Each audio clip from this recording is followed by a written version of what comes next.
You always used to act it when like defending. I think like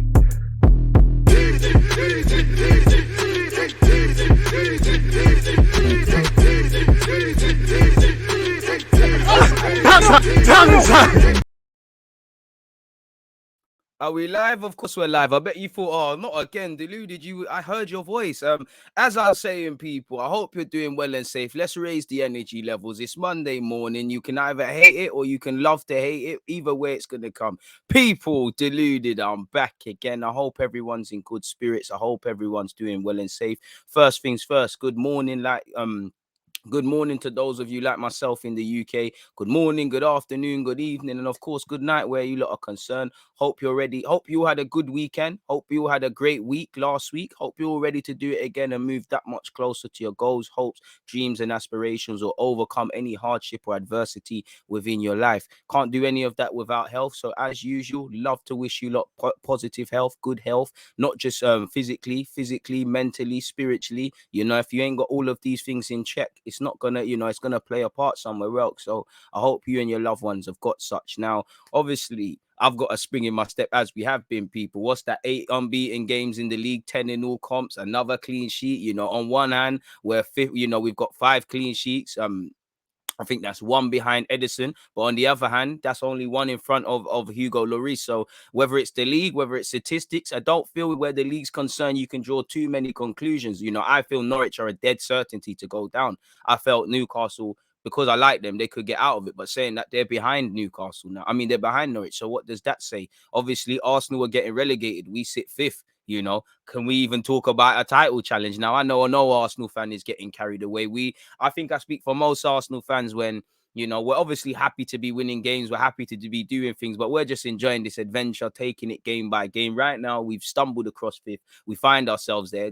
Credit to the determination and the hard work of the boys. Whether we're going to be there in May is the question. And we've got a tough run of fixtures to come. There's a lot of football to be played, but, to go into the international break unbeaten, to go into the international break without losing, to take 3 points, to have that insurance against Liverpool car. We'll get onto it, but Liverpool are going to be angry and aggressive against us, and Salah's going to want to tear us a new one. They dropped points against Brighton, outmatched, outclassed really by West Ham. If I'm honest with you, yesterday, they're going to want to hit back, and it's nice to know Arsenal have got that insurance. It's also nice to obviously know me as an Arsenal fan, our team has won, because you've obviously seen Conte's first Premier League game. They've drawn 0-0. I've only seen the highlights. It did look like there was VAR had a part to play. Romero, there was Romero had an eventful day. Either way, it's 0-0. I think Benitez's men could have wrapped up the game, but they dropped points. Liverpool dropped points. Who else? United, who are probably in that mini league with us, fighting for fourth. And then, I'd say fourth, fifth, and sixth. You've got Leicester, us, Spurs, West Ham still, even though they've moved up. All of them clubs there, really. So it's nice to take advantage, because everybody's going to drop points. We're no different. We are going to drop points this season as well. So it is what it is. As usual, morning, big up to you lot, man. Again, it's a pleasure to be here, with you guys. I appreciate you lot. We're going to cover one, two bits and bobs today, people. So yeah, hit the like button on my YouTube vid for 11:30. If you haven't opened up another tab, make sure you're following and subscribing where this is concerned. Now, we might as well start with just reviewing the reviewing the Premier League. So let me start my first timestamp. Let's say from 10 minutes. Premier League review, weekend review. Let's say that. And as I said, I hope everyone's big up, Big South. I see you in the comments, man. I hope you're doing well and safe. If you've got Amazon Prime, you can support the channel at no extra cost, people. So if it's not too much of an inconvenience, please support the thing where that's concerned. But let's cover the Premier League first and foremost before I get into Claudio Ranieri and lacking respect and all these things, which he has a point, but nobody's giving. In fact, no one, we'll get onto it, but no one's giving Arsenal any luxuries. No one, everybody calls us soft. I'm seeing Pepe's leg kick off. I've seen Pepe's leg kicked off. I've seen Bellerin completely put into a coma. I've seen Xhaka sent to Guantanamo Bay, whatever he does. I think it's just, you know what? Let's actually cover that. I think Claudio Ranieri's chatting shit, if I'm honest with you. Of course, it's unsportsmanlike. Of course, we could have put the ball out. But anyone go and watch that game again. Tufan is his name. he just before SAR's gone down, he's on the floor like a little baby as well. He's gone down. They're going down to ground. And I think Ranieri's smart. You know, shout out to you, Ranieri. Pure respect for what he's done in the game and things. But if we're gonna keep it true, let's keep it true. You know, I know the two aren't directly correlated, but when your players like yesterday are fouling us and kicking us and things like that, and Danny Rose is getting away with it, you're not saying nothing there. That's not unsportsmanlike. But I guess it's a necessary part of the game, just like playing to the whistle. SARS ran into a Maitland Niles. The referee could see everything. It's the referee's discretion. Of course, Arsenal could have given the ball back and all of these things, but why should we? The ref hasn't said anything. Nobody does these things for us. Of course, I would like that. Their players are getting up off the floor as well. You're just vexed because you've conceded from it and you're fighting relegation and you're chasing a win and you know the run of fixtures. Just keep it true. Yes, it is quite unsportsman, but when it happens to Arsenal, no one says a fucking thing, you know. Nobody says a effing thing, pardon my language. I've seen Trent Alexander-Arnold, a very high tackle, you know, and I know Cresswell should have been sent off, but I've seen tackles like that on Saka by Trent. Nothing is said. I've seen Alonso take out Bellerin. Nothing is said. I've seen Lacazette and Pepe mashed up, you know, even when Spurs scored what was it? I swear Spurs scored a goal when Xhaka was on the floor. I know it's not the same, but come on now. Everybody talks about Arsenal lacking grit and stuff, and when we show a bit of that, there's an issue, you know. I know we all, you know, again, Troy Deeney's not playing. Troy Deeney's not playing, so again, you know, it's not really relevant, but where's the cojones? You know, they're just vexed. You know, even there. What annoys me is if you go and watch the goal again, which I've done, their players everybody can see it. You know, we've had a move, it's broken down. They've tried to clear it. SARS tried to pass it. He's run into Ainsley Maitland-Niles. Ben White has obviously intercepted it, and eventually Smith Rowe has put it in the back of the net. But in the direct consequence, not a single Watford player is saying anything about SAR. Nobody, even when go and look at the reactions to when they're conceding, nobody's running to the ref and saying, yo, what's going on? You know, fair enough, Ranieri's allowed his opinion, but let's keep it, we keep it true. Keep it true. When you man are pulling us and kicking us up, what is that then? That's not sportsmanlike. It's just, bro, don't hate the game. Everybody calls Arsenal soft. When we start playing these games, we get shagged. You know, how many times has VAR probably benefited us on times this season? How many times has it not? How many times as an Arsenal fan have we looked at it? And I'll always say play to the whistle. That's not the reason you lost. Of course, we didn't score in that, and you can say without that, there's no goals in that. But, you know, the reason you lost is because you lot didn't apply yourselves. You lot had chances. Literally, the last 5 minutes of the first half, Danny Rose has a chance. There's an effort, I think, with Kutska that's whistled wide. They had minimal chances nonetheless. We are just resilient in this thing. What's going on, really and truly? You know, I know there's new laws and stuff, but personally, I think it's a crime that Saka's goals disallowed. Aubameyang's on his own thing with a poor penalty, and I don't know what he's doing on trying to steal Odegaard's goal. But we kept going. You lot had chances. You're just mad. You know, you're just mad. Yeah, we probably should have given the ball back again, but at the end of the day, it's like a boxing match. The referee has to stop it, or you have to keep punching man up. It's that simple. We need 3 points out here. I'm not gonna lie to you. Of course, if Ranieri that was against us, of course I'm gonna sit there and say why ain't the ball put out and things like that. But this is the jungle. You know, for years I've seen Arsenal try and do this thing in a different way when everybody's doing what we saw against what we did against Watford. For years, you know, we've been very naive, whether it's been FFP trying to save us when everyone's spending money and doing things, whether it's been not trying to be artists and the Disney Channel stuff, not having the grit and determination. I like it. Fuck you lot, bruv. Like, simple as that. You know, we're next door to each other. And yeah, if you got a problem, go step into Arteta's room and bring your dungeons, we bring ours, and we make it happen, man. You know? Exactly, bro. They had plenty of opportunities to clear it. I'm here for the dark hearts and not being pushovers. I wouldn't even say we're not even pushovers again, but I just like it because what would happen if we put the ball out, he gave it to them, we switch off, they go on down, instantly there's a long kick and they go and score. What would have been said then? You know? And this is it, bro. No one will remember it, bro. No one will. I don't care about. I'm not remembering it next week. But listen, we get shagged. We have to get on with it. Them man have to get on with it. Ranieri's never beaten us, like Razzle has said. You know, Watford are struggling in terms of their season. The games are not getting any easier for them. I would be clutching at straws as well. We all would be doing that. But keep it true. Lacking respect, lacking sportsmanship, of course. You know. Could it have been a bit more sporting like? Of course, lacking integrity potentially, but lacking respect. You can't say Arsenal don't respect Watford, you know, because again, Ranieri, and what I want to hear is when you lot are kicking us, kicking up our players, and we didn't moan. We knew we was getting into a game like that. We knew they were gonna match us. We knew they were gonna go. I didn't know they go 4-4-2, but they went 4-4-2. They try and match us. They, they were, for what it's worth, they were a rigid unit. They were very, very regiment. They were difficult to break down, and all of these things. They kicked us. They did what they could to disrupt the flow of our game beyond the changes that we've made. That's obviously going to disrupt the rhythm. Don't hate the player, hate the game. It is what it is. And I'm sure in Watford's games, there's probably been games where they could have got checked. To be fair, Sar, it's too easy. Man are saying Maitland-Niles' body checked him. He clearly runs into him. Really and truly, man.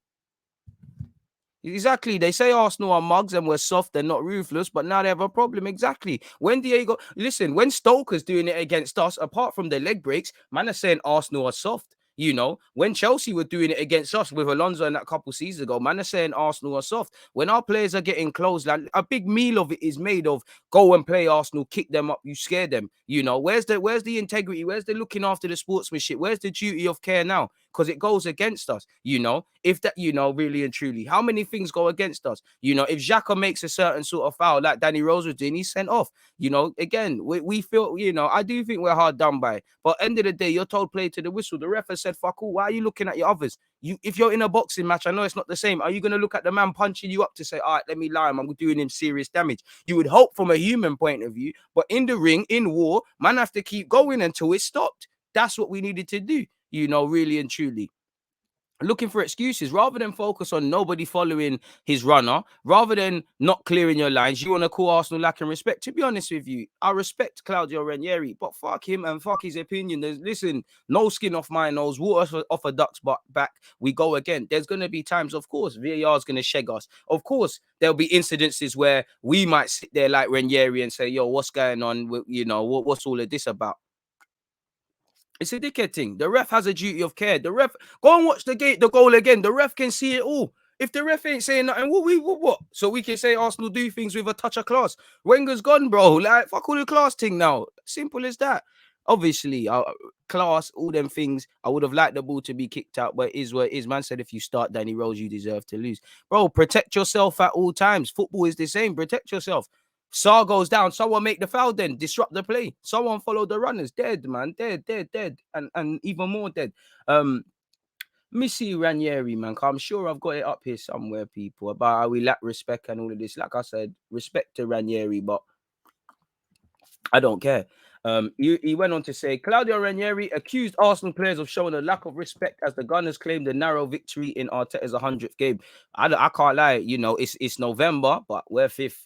You, man, again, if you got a point, you would have moved up to 11th. You'd be excluding goal difference. In fact, you'd be tied with you. I mean, you would have moved up from 17th to about 15th, people, after 11 games played. You would have had 11 points if you got a draw, and you'd be level with Leeds, and that would move you up it moves you above Villa considering they lost. That's why you're vexed, because of the wider context. Your team was listen, Arsenal, I don't think we were perfect. You was a stubborn unit. You was a formidable opponent. You lot get, a lot of Arsenal fans thought they were just going to rock up here and they're going to slap Watford. It weren't adapting. You lot can, it is what it is. We walked away with a scummy 1-0. There's a lot to improve upon. But that's why you're vexed, Claudio Ranieri, because of the wider context. 3 points or a point does wonders for you. As you lot know, from 13th to 20th, as I've been saying, bro, it's peak. You look at it, Southampton have 14, Brentford have 12, and Brentford have been losing recently as well. Leeds Leeds drew, with Leicester, but they're up to 15th on 11 points. Villa got 10. Watford are 17th, 2 points above the relegation zone. And then below them sit Burnley, Newcastle, and Norwich. So I understand it. I'd be doing the same thing. I would be doing the same thing with the fixtures we've had, the fixtures to come. Like we said with the relegation, I'd be moving mad like Ranieri, same way. I'd be saying Arsenal are lacking it. But it is what it is, Ranieri. And, I'm sure many people would say you've done the dirty at times when you was at Leicester, and a lot of decisions used to be favourable, when man are out here kicking up, man, and whatnot. And obviously Rose got bagged for the penalty in that. And on another day, to be fair, Ainsley, Maitland-Niles and Lacazette might have got credit for being involved in goals. But it is what it is, people, He said, when we put the ball out voluntarily, everyone expects the opponents to give the ball back to you. But there was not that respect from Arsenal players. And I agree, but just because you're nice to someone don't mean you're going to be nice to someone. Someone's going to be nice to you. It don't make sense. It doesn't make sense.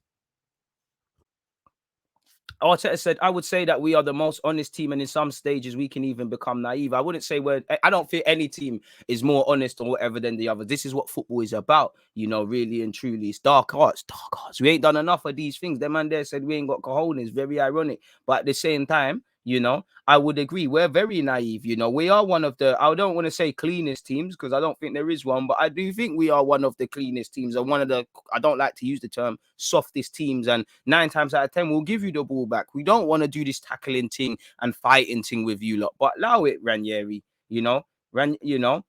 Arteta's responded. He said, if he felt like that towards our club, I have to apologize. Fuck his apology. Bro, this is why Arteta, you need to be like Jose, bro. Go knee slide in front of Ranieri, man. If that's the case, but I am sure there's no intention to take any advantage. Let's be real. We knew what we didn't necessarily know what we're doing, but no one in that incident, we're on the edge of the area. Why the hell are we going to look at Sarr and go, oh my God, he's on the floor? Sarr, who's spending years on the floor as well, really. How often was he going to ground? I think they were hard done by for the second yellow, if I'm honest with you, but I don't listen. It is what it is, and to be honest, Ranieri, would you be focusing on this if, like I said earlier, remember the little heart in mouth moment where Ramsdale's come out? But it's not really Ben White, but him and Ben White. Ramsdale's come out. If Josh King squares it to Sarr, they get a point. I don't think he waffles on about this because he's got something for the game. And to be honest with you, our I would say a draw we were the dominant team, but I would say a draw might have been the fairest result. Life isn't fair. If life was fair, we'd all have a lot less. And if this game was fair, we would have got a point, which is 2 points less.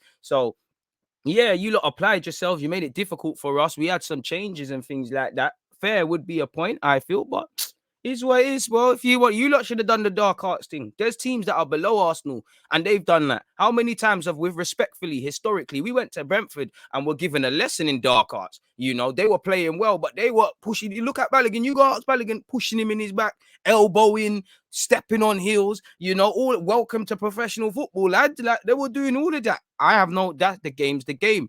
Like Hot Sugar has said, the game is the game. Adapt or you can't survive. You either get with it. You can't just because you're trying to do something like in life, just because you're humble, don't mean people don't want to bang on you, sort of thing. So it is what it is, man. Ranieri, I got nothing but admiration and respect for what he's given in the game, and I don't think he's wrong with what he's saying. I do think he's legit. But allow it, fam. Allow it. And you're Italian as well. You know how the Italians, when it comes to football as well, you lot are the dark art specialists. On another day, you'll probably praise your players for doing something like that. And I admire that about Italian football, Italians' approach to football. Look at Chiellini against Saka. Them things there, I'm sure that is dark arts, and it's not the same. And obviously, Saka didn't die, but you was probably applauding that. So let's keep it true. And you got guys like Jamie Vardy. You've coached man like Jamie Vardy. Respectfully, and I love it. Jamie Vardy, dark arts, Mr. Dark Arts, Mr. Shithousery, come from the non-leagues. He knows this thing, and I'm sure you praise that. One good thing about that Leicester team under Brendan Rodgers with the FA Cup win and, the squad you had, I know it's developed a bit and there's a couple new players, but you were very street smart. You were very dark arts. You knew when to kill games. You knew how to do these things. On another day, you applaud that, Ranieri. You're plus 70 years old. You've got more years in the game than I've been alive. So I know he knows this, but he's just sour because I put no points. He's got nothing to show for it. And again, survival in the league is the priority. That's that, man. Ranieri, allow it, fam. Allow it, bro. Allow it, man. Allow it, man. Just allow it. Like simple as that. Allow it, fam. And you can't, for me as well, you can't bring that chat to Arsenal. You can't bring that chat to us because we get zanged all the time. All the time, people, And for me, even Watford players played on. Fair enough, you're focused on the ball, you're not watching it, but even Watford played on. Even the reactions to conceding, nobody is running to the ref and saying Sar's down. Only becomes a thing when Sar don't get up. And to be fair with you, fundamentally, it's not a foul. I'm not being funny. Just because a man's down, don't mean you have to kick it out. His life's not in danger. He's ran into a man or being body checked. And as an Arsenal man, that hasn't happened. When it happened to Smith Rowe in the first half and he got cleared out, nothing was said, man. Allow it, man. Sour because points were dropped, man. Allow it, man. Just allow it, fam. Fuck out of here, man. Little dickhead youths, man. I hate that shit. Just them man there, just sour, and more sour, man. The thing is, you ain't. I was gonna say just get back on the team, coach, but you lot probably just got an Uber. Like such is it. You know, man, are not even real London people. As I said when I tweeted, I've seen Saka, Pepe, Laka have their legs chopped off. I've seen Xhaka carded due to previous, and not actually if it's a foul or not. I don't care. Play to the whistle. The ref has the duty of care. Simple as that. You know, simple as that. It's as simple as that. You know, this was quite a debate that had me going early on Twitter, people. Let me see what else I've said as well, man. God, that was rubbed. Exactly. You know, it is what it is, man. Less said, the better, man. Fuck them. Do not care. Do not give a. I don't. Pardon my language. I do not give a flying monkeys. I don't care. You know, it's gonna be us at some point in this season. It has been us, but is what it is, man. That coach wants to be relevant. He wants to trend. No one is checking Watford. Period. That's a bit harsh on Ranieri, but I get you. You think Arsenal can get top four? I don't. But you've got an opportunity now. You've worked hard to get to this point. It's only November. Go forward, man, bro. To be honest with you, Danny, the refs been bugging all week in the Premier League, as they always are. You know, we're at where we're at. Where Arsenal are gonna get shagged one week. You know, we do get some decisions, but 9 times out of 10, we're moaning about something. It is what it is. The duty of the standard of refereeing is terrible in this country. You talk about from a professional point of view, these players or managers, they get fined and stuff. You know, managers can be criticized, players can be criticized, pundits slyly, journalists slyly, but you can't, you can't even say a ref's made a mistake, you know.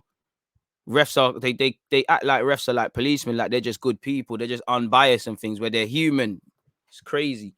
But anyways, man, away from all of that, let's crack on with some of the reviewing the Premier League in care, people. So yeah, it's crisis at Liverpool, 2 games without a victory. You know, really points dropped, and again they all add up. And in the title race, considering Liverpool have been running away with it, it is quite upsetting if you're a Liverpool fan. And for me, for Jurgen Klopp, being a title and Champions League winning side, you know, being a title winning side, you got to remember Liverpool took the lead, so you know they've had the points stolen and snatched out their mouth. You can't afford to do that in the Premier League, and especially the fact of, I know City won, but Chelsea dropped points. You need to make ground on them. And if you're a Chelsea fan, you're probably kicking yourselves that as one-sided as it was against Burnley got a point away from that. And this is why in the Prem you need to kill games, and that's something Arsenal need to learn, because I know we've had a couple of 1-0 wins or wins by a 1-0 scoreline, but I don't think they don't really help us with such people. So it is what it is where that's concerned. In relation to the Premier League though, if you don't know what's happened in terms of fixtures, Arsenal beat Watford a goal to nil. Everton and Spurs drew 0-0. Leeds and Leicester drew 1-1.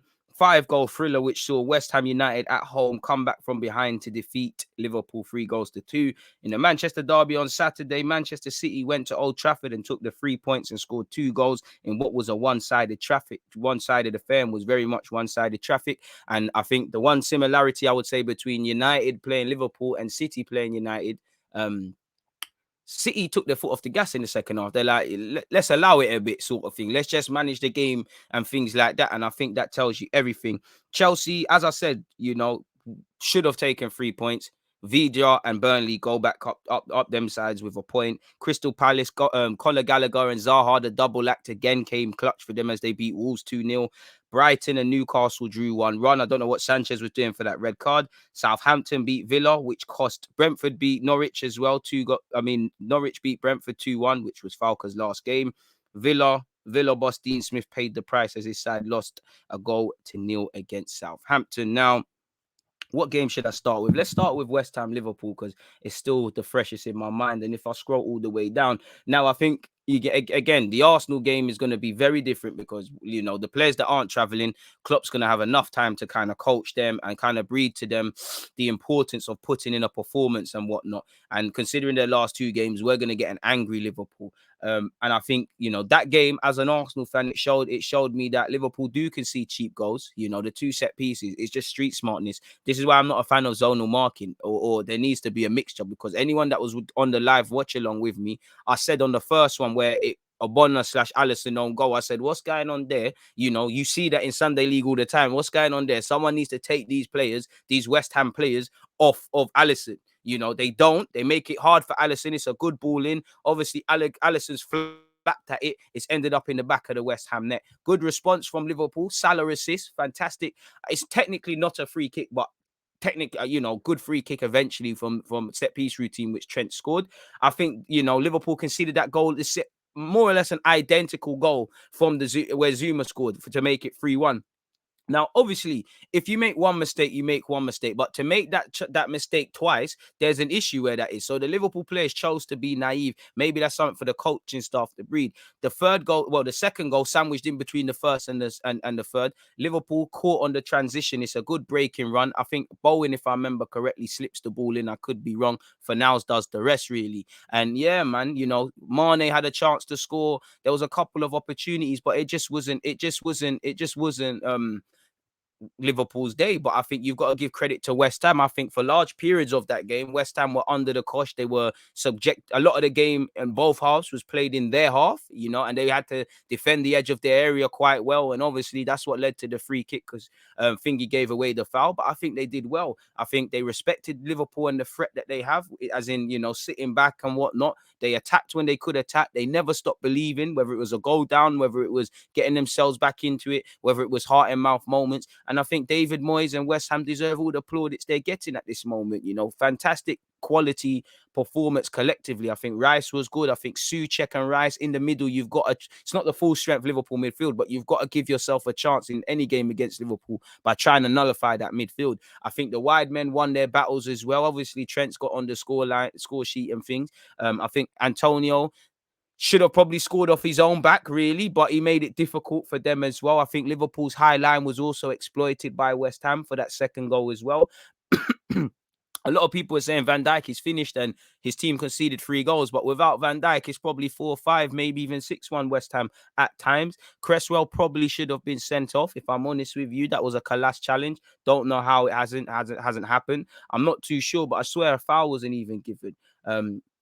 I think West Ham were very stubborn off the ball, and they made life a living hell for Liverpool. And this is what happens, that's a lesson for Arsenal. As great as Liverpool are and all their players and whatnot, if you believe in yourself and apply yourself, football is one of the best sports in that, it's an even playing field. If you're faster, stronger than anyone, then that's off your own back. Maybe due to generics, maybe because you've been working on something. It's not like Formula One, where if you're with this brand and that brand, your car is better, so you're at your advantage. West Ham and Liverpool, clearly Liverpool have a better starting 11. Clearly that wasn't Liverpool's strongest 11, but it near enough was, people.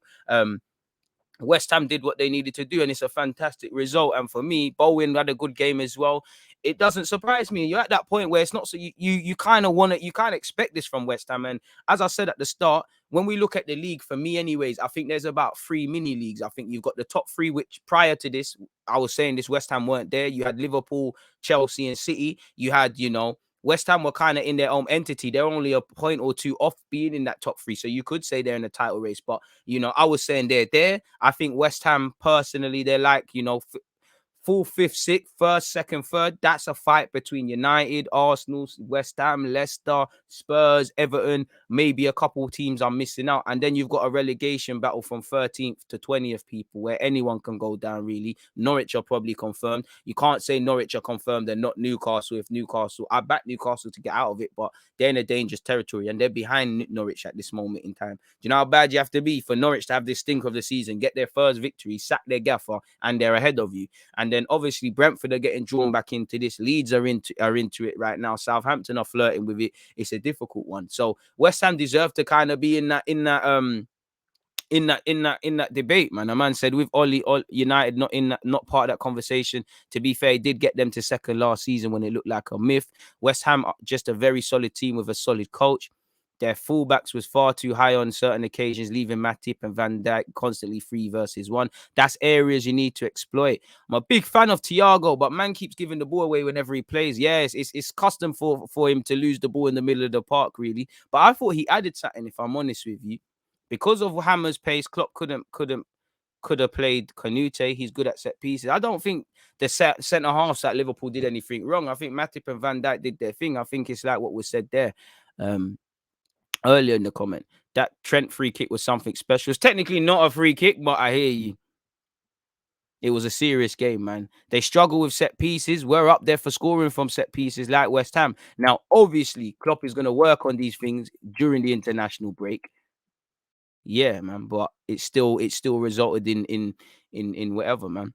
Like at the same time, people need to keep some perspective because Liverpool were eventually going to lose again, and they haven't lost too many games. It's a bad day at the office. Many things they could have done better, and all of that jazz. But it was gonna come. It was gonna come. They weren't gonna stay unbeaten. And obviously, as an Arsenal fan, I'm happy of that. But it was always gonna come, man. Nah, it was always gonna happen. Yeah, man. It's a fantastic goal, but I just feel it's not a set piece. It's a good set piece routine, but it's not a set piece. The minute Trent's tapped it to Salah, Salah's tapped it and he's struck it. It's a fantastic one from the training ground and quality from Trent. Probably the easiest Salah assist he's gonna get this season, but it's technically not a free kick, or a direct one at that.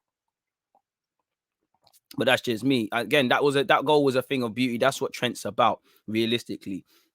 But as I said, man, Liverpool showed, they do concede cheap goals. They can be got out on the transition. You need to be brave against them. You need to be prepared for spells where you're going to be defending your own half, in your own half and on the edge of your box. And they're going to have chances and knock on the door. Probably going to be different when they have a full strength team, They let themselves down at set pieces, And I say you need to believe, you need to have confidence, really. I felt they ganged up very well on Salah. He's just running into people traffic like he's duppy and bare, man. But there's just too many zombies there, innit? It was a real old school performance from David Moyes, I would say, if I'm completely honest with you. And they deserved that victory. Away from that, though, I know that game will take the plaudits, but you had the Manchester derby. Now, again, it's the same old with Ole Gunnar Solskjaer. They've had more shots at their own goal with Bailly scoring, Lindelof's attempted own goal than they've had at their own. A Man United side, at the end of the day, it's not the worst of things to lose 2-0 to City. And I don't think he's going to lose his job off the basis of losing 2-0 to City. He beat Spurs, he's drawn.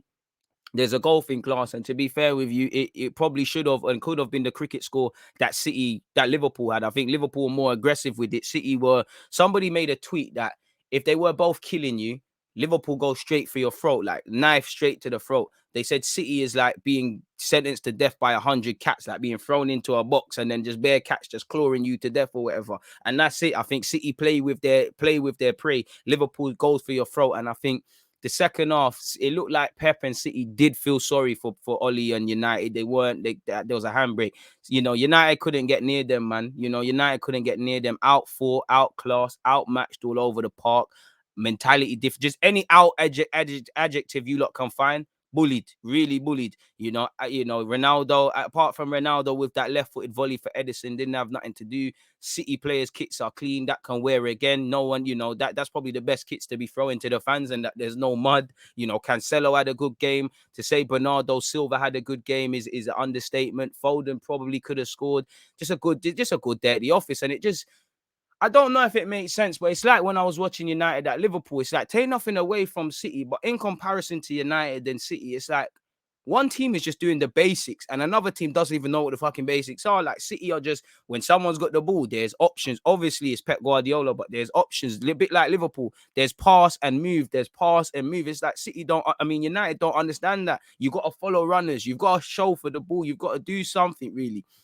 Bailly's own goal was class. He's Mr. Unorthodox, and he's shown what unorthodox nature gets you sometimes. But I think he kind of recovered after that. But that's that. De Gea might have been able to do better for the second, but I don't think you can blame De Gea for that because Luke Shaw's gone to sleep. Maguire's gone to sleep, as they have been doing. And to be honest, De Gea, it could have been more without De Gea, really and truly. He looked like one of the only players on the football pitch that looked like they're trying to play really and truly, man. First 10 minutes were quite mad, but United were in their own half. There was incidences where United stopped respecting them, but apart from that, it was tired really and truly. Bernardo Silva and Cancelo, Portuguese connections just running riot. I didn't feel United had any outball. They couldn't clear their lines. Again, they've made individual mistakes. These are the same themes. Jadon Sancho come off the bench. I did think he was going to score, but he was killing me because Sancho hasn't learned that his teammates are shit. Like they're shit because he's getting in between the lines. The man's still asking for the ball. It's that he ain't clocked that it's that these men are rubbed. A couple of these players are rubbed. And again, it's another game where anytime you watch United, as long as that midfield pivot is the midfield pivot it is, they can't do serious business, And I feel sorry for the fans that watch it abroad and international fans. But I feel the most sorry for fans that pay to watch Fred and McTominay. I'm sorry, I'm not agendering them, but it's a mockery, And then behind that, you've got Harry Maguire that you know, he just getting worse every game. You know, for sure. I don't know what's happened to him, but him as well. Maguire's just moving mad. Like I said, City just outclassed, outmatched, outfought, just out everything, man. Bro, Rodri had a million years on the ball. The easiest game for John Stones and these defenders, you know, in history of United in my 26 years on this earth. Definitely since Alex Ferguson's joined the club, I mean, left the club, there's been more, but there used to be a time defenders will go to United. You know you're in for a long day. Man are not doing anything. John's, you know, you can't catch a tan in Manchester, and it was raining, but people could have caught a tan.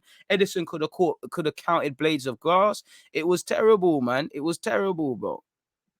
It was just bare minimum. Like I've seen City have to fight more in the second half against Brighton and that. Like I would feel sorry for them, but they have loads of years of success. Ollie in. Pep didn't feel sorry. He wanted Ollie to stay, so he didn't score more chestnut checkers. Aye, shout, shout. Trust me, City death by 1,000 cuts. Bro, it's one of them. They just kill you slowly. Like, and I did feel they took the foot off their gas. And, you know, if there was more context behind the game, you would have seen a better City game. But I think that's something that should be damning. Man, don't have to, like with Liverpool, man, don't have to be at their best. Liverpool scored 5 goals. And I sound mad saying it. I don't think you saw the best Mo Salah or any of them. You bare minimum in that game.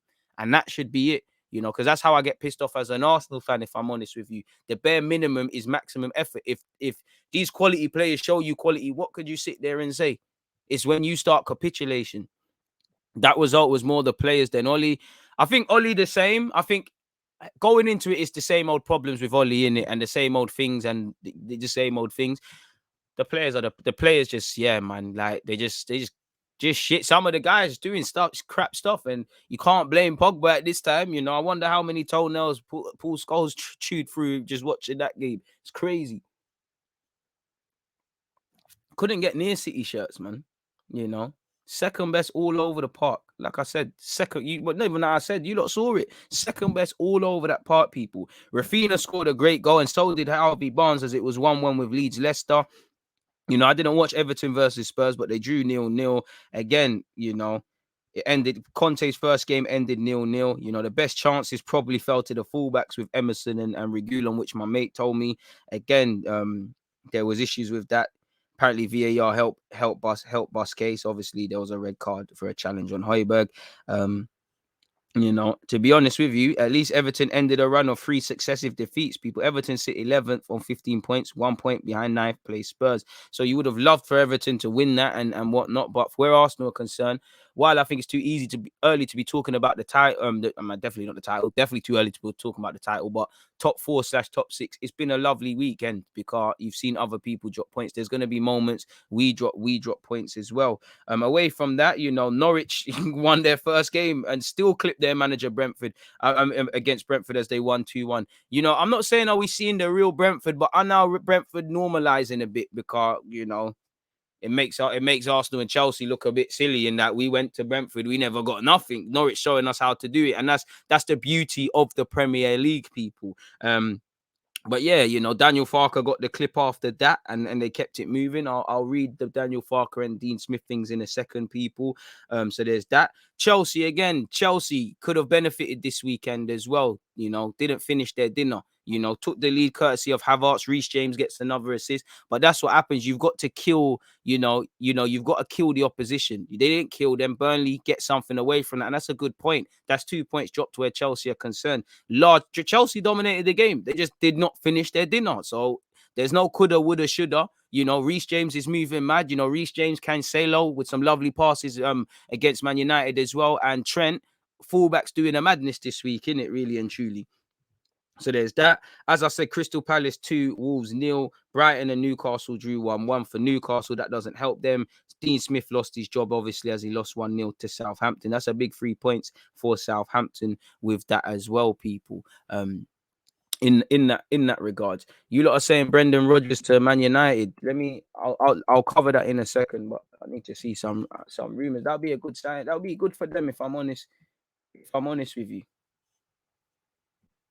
But does he want to? Is he going to snake? Is he going to snake Leicester now? Does it make sense? You know, you can never turn down Man United, in my opinion, if they come calling. It's one of them clubs, but as a gaffer as well, and he might want that chance because obviously it didn't really work out for him at Liverpool, and he might have learned his lesson. But I don't know for that, truthfully, people. So with that, I don't know. We're gonna have to leave that. Obviously, when we look at some of the Premier League stats and them things there, people. Emil Smith Rowe is only the fourth player to score in 3 consecutive Premier League appearances when aged 21 or younger for Arsenal. He joins Reyes, RIP, Anelka, and Cesc Fabregas. West Ham have accumulated 23 points from their 11 Premier League games this season. They've only done better in 1975 and 1980/81, both 24 people. Have they ever had more in a league campaign? Liverpool suffered their first defeat in 26 games across all comps, drawing 7, winning 18, ending what was their joint longest unbeaten run since they joined the Football League in 1893. So it was always going to happen, people, really and truly. David Moyes earned his first win in 15 Premier League meetings with Liverpool across spells with Everton, United, Sunderland, and West Ham. David Moyes was Sunderland, gaff. I forgot that. That one there has been absolutely parked off in my mind. I swear down, David Moyes managed Sunderland. Sunderland's one of them jobs where everyone's got it. David Moyes, when was you there?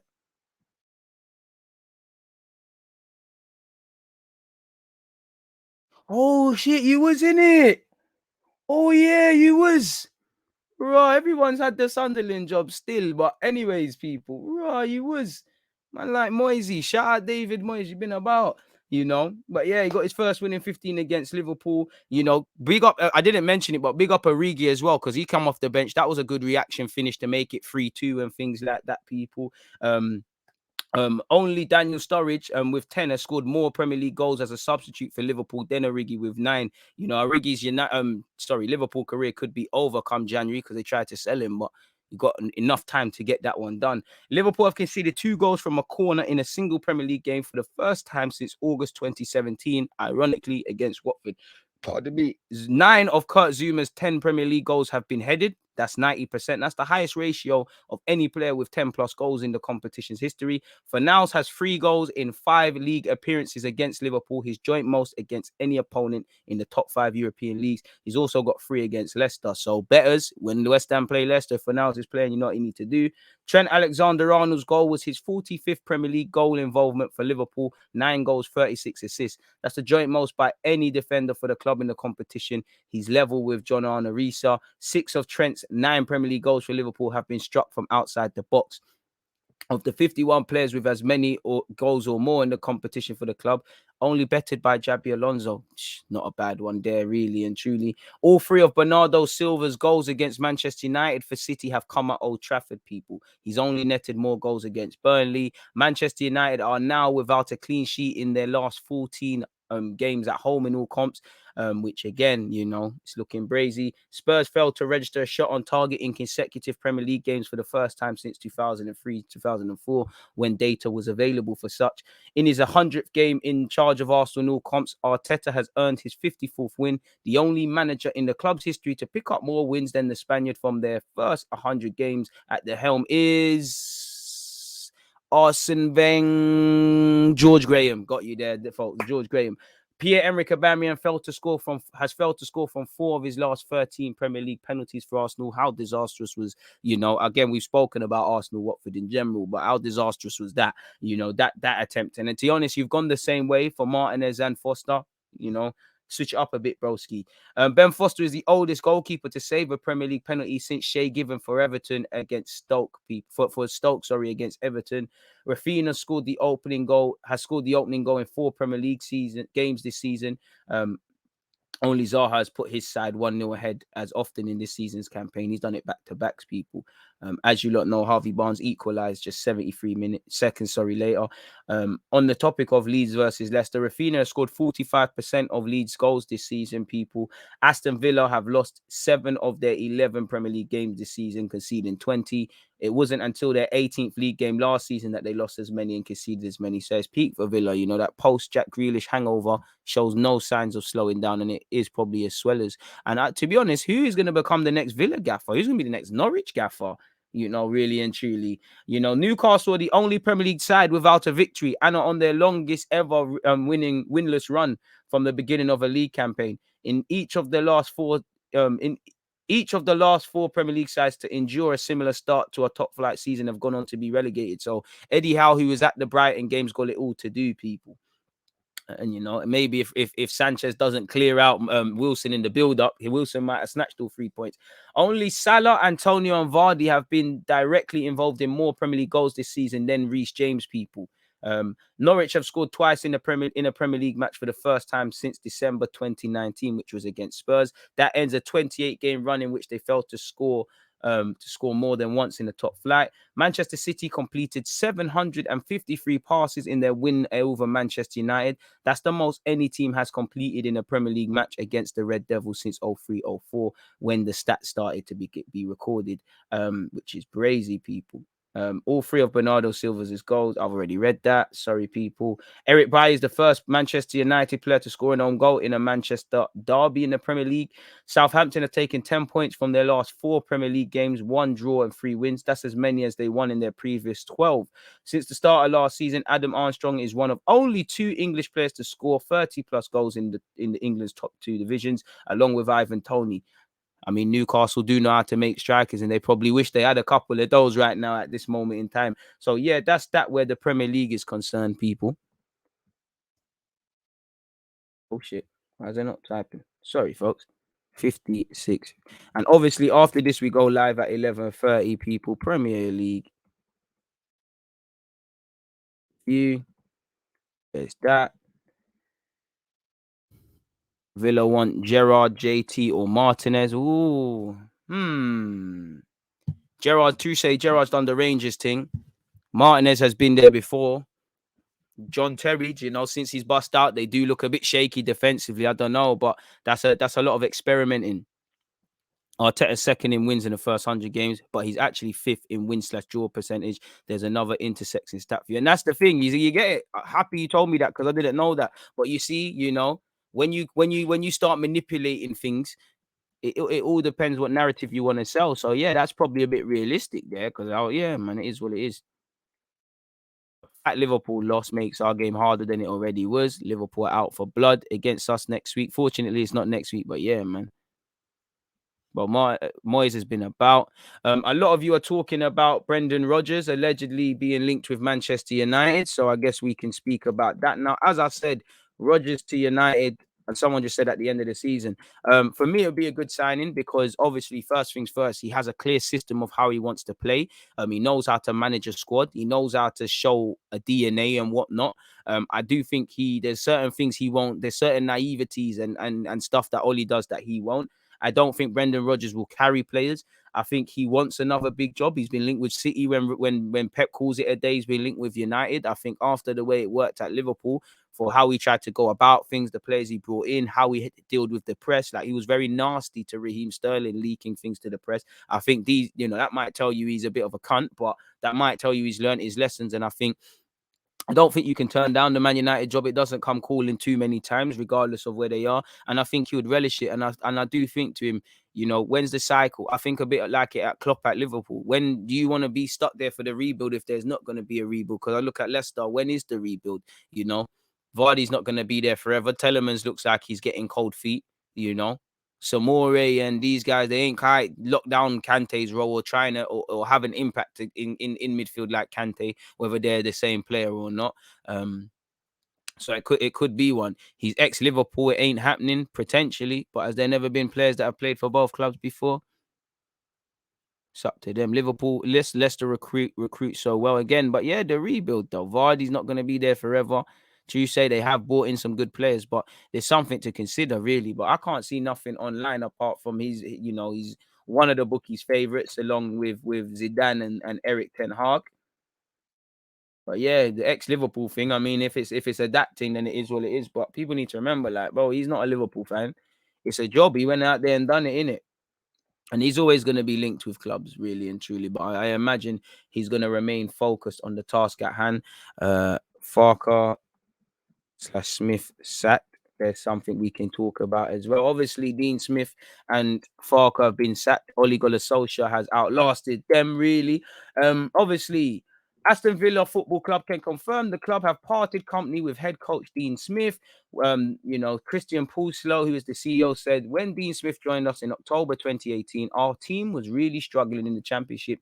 He immediately transformed the atmosphere and performances and achieved the ultimate success of leading Villa back to the Premier League within the same season, a rare feat. He then secured our place in the Premier League after a tough campaign and took us to a cup final at Wembley. However, after a good start to last season, this year we have not seen the continuous improvements in results, performances, and league position, which we have been looking for. For this reason, we have decided to make a change now to allow time for a new coach to make an impact. So again, this is probably maybe Norwich and Villa in hindsight, they were looking at the right time. Similar to what I said with Ollie, there's never probably been a better time. You've got 2 weeks or so international break, get it done. The guy has about, he's not going to turn it overnight in 2 weeks, but he has a decent period to work with the boys.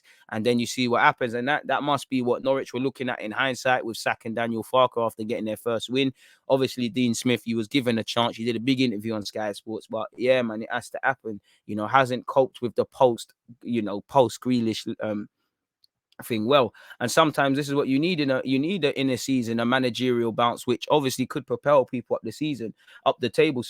The board would like to sincerely thank Dean for his many excellent achievements on and off the pitch. During this time, everyone knows how much Aston Villa means to Dean and his family. He has represented the club with distinction and dignity, universally liked and respected by everyone associated with Aston Villa. Our staff, players and supporters alike, we wish him well. The process of replacing Dean will now begin and the club will update supporters in due course, people. So yeah, we've seen a lot of managers being sacked at this moment in time. Is Dean Smith an Aston Villa fan? I'm sure I saw something that he is, which this must have been even more hurtful. He's from Birmingham. He must have been a Villa fan growing up. I'm sure I've seen that.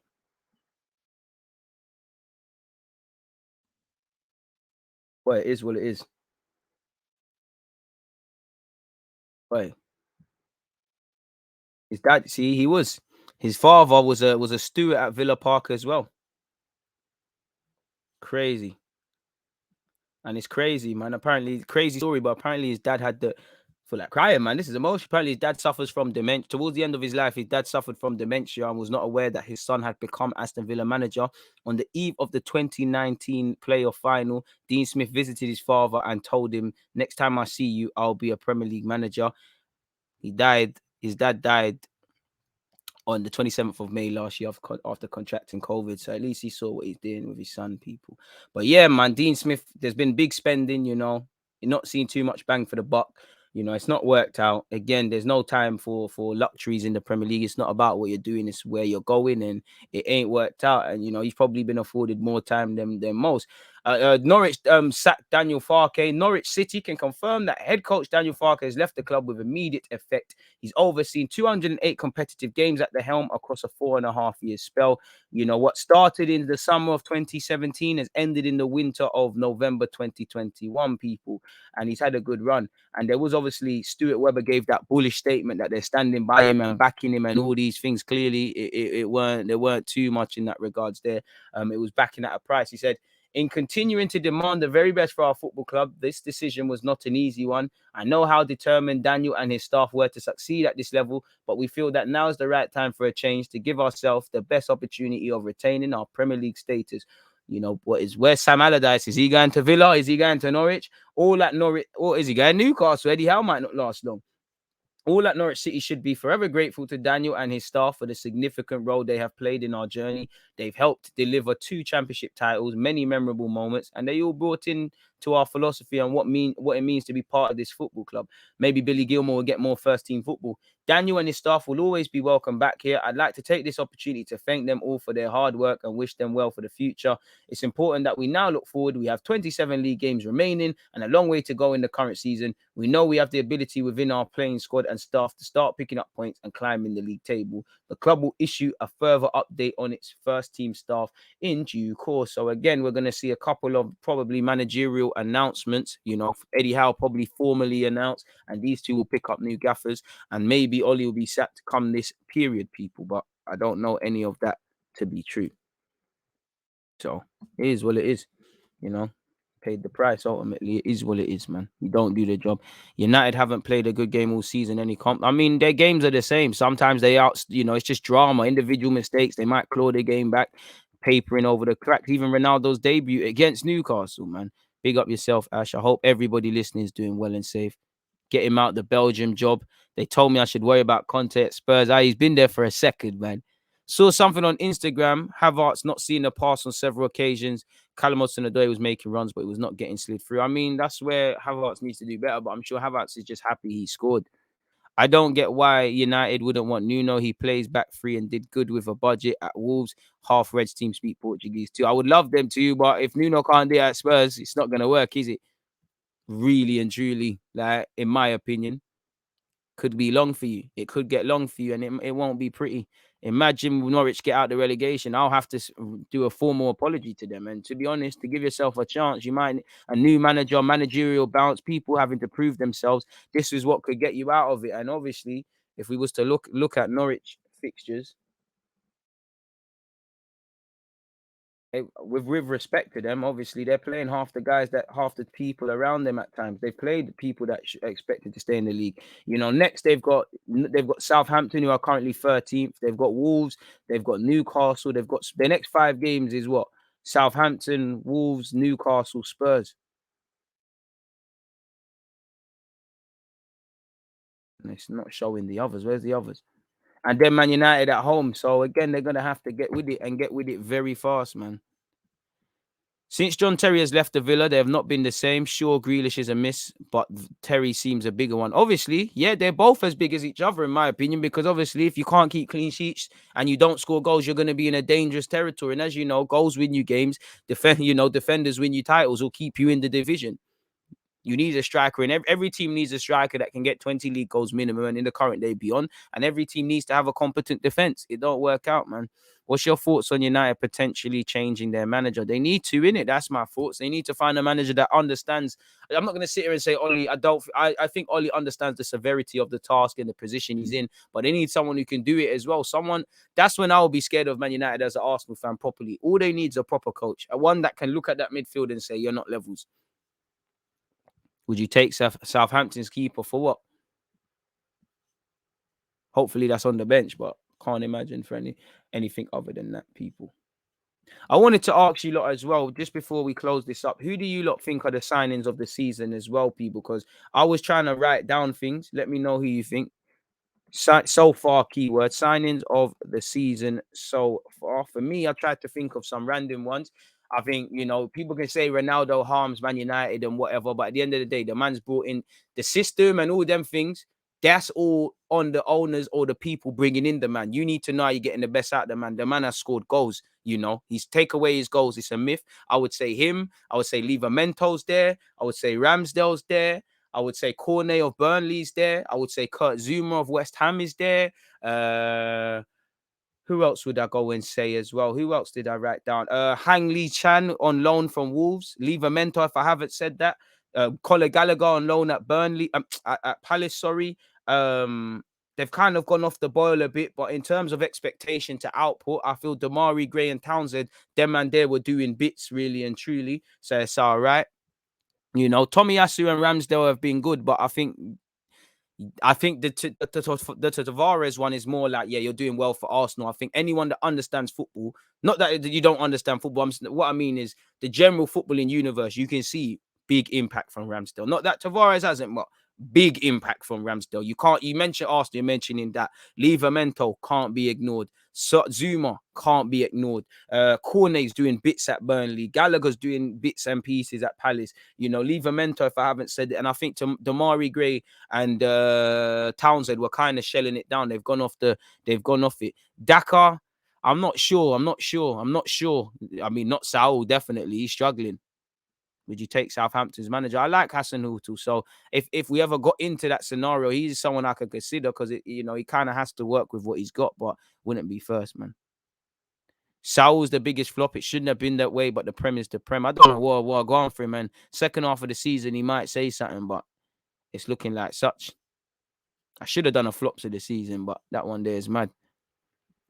Van Dijk hasn't been the same since he came back. He's still good though. Trust. It's gonna take him a while to get back to his best. Just because you're fit don't mean you're ready. You need to be playing for a while, playing at the top of his game. Probably where Van Dijk's concerned, feeling like feeling like himself. I'm in my body again. I'm moving mad. I know Van Dijk's a strong character, but we're human. Subconsciously, I don't know. He might be saying, because I know when I got a football injury, it was the physical things heal, but it's almost like, oh, if I try that, I might bust my leg again, or that might happen. And I don't think Van Dijk is there, but he's human, so he might be. And that even that, bro, 40% Van Dijk is better than Bear Man, and I still think I don't buy into he's falling off and he's off the pace by his own standards. I would say, Carve what he's coming back from. But yeah,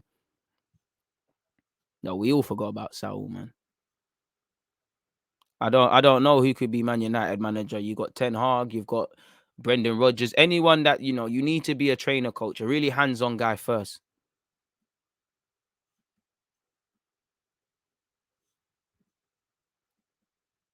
Pogba fell off. I mean, he got 7 assists and bust out in it. Like he said, safe, you know what? That's me. Safe, you look. Mentally, he might not be back. It looks like he's there. In Wepu Brighton, I think he has done his job very well. Is he a new signing though? Is he a new signing? I mean, he ain't been a but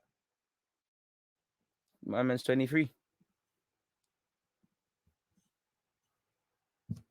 Yeah, he must be. Go about him as well. I wouldn't throw him up there, but you could. Any player you would like to see at Arsenal? Hella, bro. Awa, Gimares, Kareem Adeyemi, take your pick. None of them are landing, man. Tomori's been a ball at Milan this season, probably, but it's not a prem thing, in it. So respectfully, he's not relevant somewhat, and still him and Ben White still can't get ahead of Tyrone Mings. You lot tell me why that's a thing, innit? I'm baffled as you lot, people. I don't understand it either, but it is what it is, man. Trent or Reece James overall. I'm more a Reece James fan, but I think he's better than him. Trent's better than him. But it's good for us when they're both performing, man. Gerard to Villa.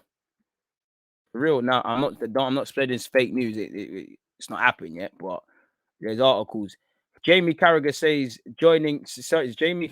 joining Villa would be a great move for Rangers boss Steven Gerrard, but ideally he would like to win a second league in Scotland first. I don't know if it would, but you'd have a good bunch of players. He said, I think Aston Villa as a club would be a great move for Steven Gerrard, but the situation he finds himself in right now is that he took the title away from Celtic last season and he's in a great position to win it again. I think in a perfect world, you'd want to stay at Rangers to the end of the season and come from there with 2 titles. I don't think there's a rush for him there, really.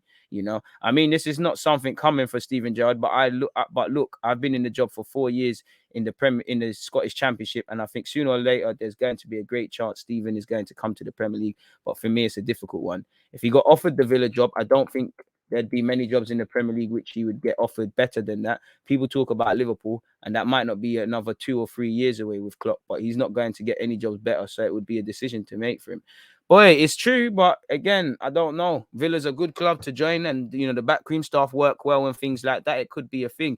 Apparently, on top of that, Gerrard and Roberto Martinez are on Aston Villa's managerial shortlist. I do think Martinez is more likely to go there, people. Apparently, Villa are expected to speak to at least 6 or 7 managers or their representatives as they narrow down the search. So seeing, are they actually open to leaving their situations and joining, what they're like as managers, what they're like as people, what their plans are. And if I'm Gerrard, I personally probably wouldn't do it. Maybe Martinez has the opportunity. I know it doesn't look like his contract's going to be renewed in Belgium. In fact, it does, if I remember rightly, he does have a long one. Pause. So it could be something there, really. So we'll have to see what's happening in that regards, man. Shevchenko's become general boss, if that makes sense, people. To you lot, if you lot, care about other news. So yeah, it's one of them ones, really. We're gonna have to sit there and see what's actually going on there, people. So yeah. Aston Villa next manager. Let's put signings of the season. Let's make that into just one big timestamp, because we fucked it. Calm. There it is. Boom.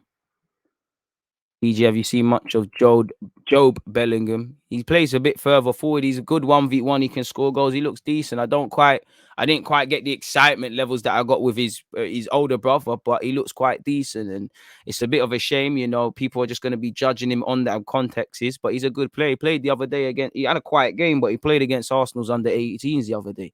He could build a better team at Villa, in my opinion. He could, but there's mad stability at Rangers. You know, obviously you get sacked.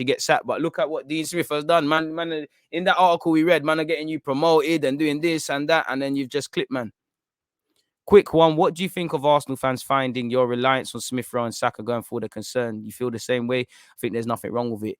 I think I hear you, and I think that I agree and disagree. What I agree with is that there's nothing wrong with it. Man, number 7 and number 10, they're playing well. What I don't like is, you know, is the unhealthy reliance. It's like United, if their results were correlated with Greenwood scoring or playing well, I think it's very concerning considering Smith Rowe's only been about what?